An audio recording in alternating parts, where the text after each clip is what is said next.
सोनपुर मेला कभी पशुओं के व्यापार के लिए जाना जाता था। हाथी घोड़े इसकी पहचान हुआ करते थे। इतिहास बताता है कि इस मेले में चंद्रगुप्त मौर्य आए, अकबर आए, स्वतंत्रता सेनानी वीर कुंवर सिंह भी यहाँ घोड़ा खरीदने आते थे। राजधानी पटना से करीब 25 किलोमीटर और हाजीपुर से महज 3 किलोमीटर दूर सोनपुर में गंडक के तट पर लगने वाले सोनपुर पशु मेले में मध्य एशिया के व्यापारी भी आते थे। इस मेले में हाथी घोड़े की खरीद बिक्री के साथ साथ मनोरंजन के लिए सांस्कृतिक कार्यक्रम भी होते थे। समय के साथ पशुओं की खरीद बिक्री पर रोक लगी तो हाथी घोड़े आने बंद हो गए या फिर यूं कहे तो गिनती के आने लगे। आज करीब 2000 साल पुराने इस मेले का स्वरूप पूरी तरह से बदल चुका है। सांस्कृतिक कार्यक्रम की जगह लौंडा नाच, न्यूड डांस और फिर थिएटर ने ले ली। आज ये जानवरों के लिए कम और थिएटर के लिए ज्यादा फेमस है। थिएटर का खुद का कारोबार 5 करोड़ रुपए से ज्यादा का होता है। मेले में पहुंचने वाले कारोबारियों का कहना है कि थिएटर की वजह से ही उनकी दुकानें चलती है। थिएटर बंद तो मेला भी बंद। जानकार बताते हैं कि करीब 1980 के पहले मेले की पूरी इकोनॉमी पशुओं के व्यापार पर टिकी थी। जैसे जैसे समय बदलता गया वैसे वैसे मेले का स्वरूप भी बदल गया। आज मेला में भीड़ बुलाने के लिए थिएटर एक जरिया बन गया है। जब मेले में हाथी घोड़े की खरीद बिक्री होती थी तब लोग हाथी देखने मेले में आते थे। सरकार की ओर से लागू किए गए पशु क्रूरता अधिनियम के बाद इस मेले पर काफी बुरा असर पड़ा था। इस नियम के तहत पशुओं की खरीद बिक्री पर रोक लगा दी गई। इसमें हाथी, कई प्रकार के घोड़े, जंगली बैल, पक्षी के खरीद बिक्री पर रोक लगा दी गई थी। इधर मेले में पशुओं की घटती बाजार की जगह थिएटर ने ले ली। आज मेले में थिएटर का कारोबार करोड़ों रुपए का है। आज मेले की लोकप्रियता थिएटर की वजह से ही है।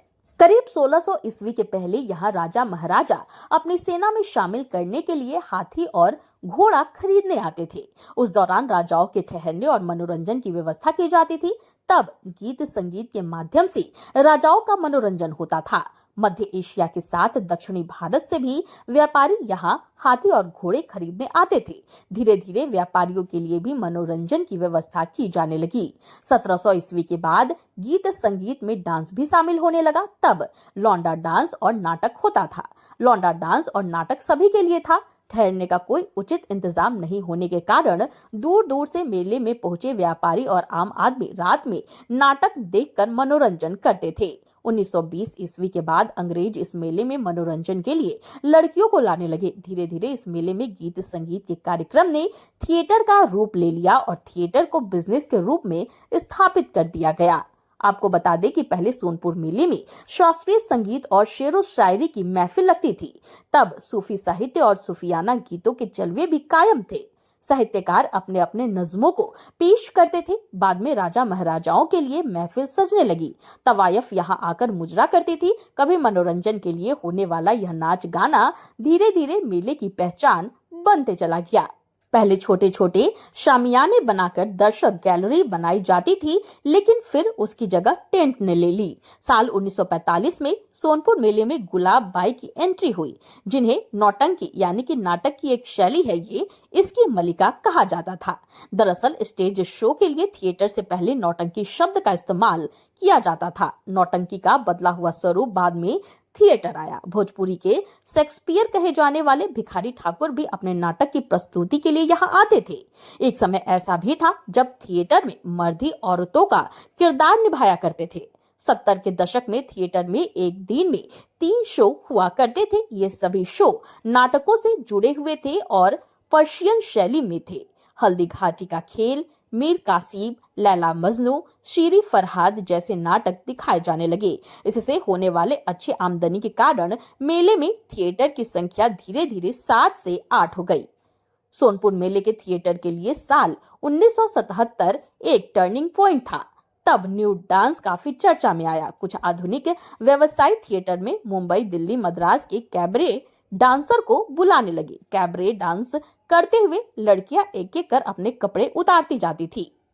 सोनपुर नगर पंचायत के पूर्व कार्यकारी नगर अध्यक्ष विनोद सम्राट ने कहा है कि 80 के दशक का जो दाग थिएटर पर लगा वो आज तक नहीं धुल पाया है।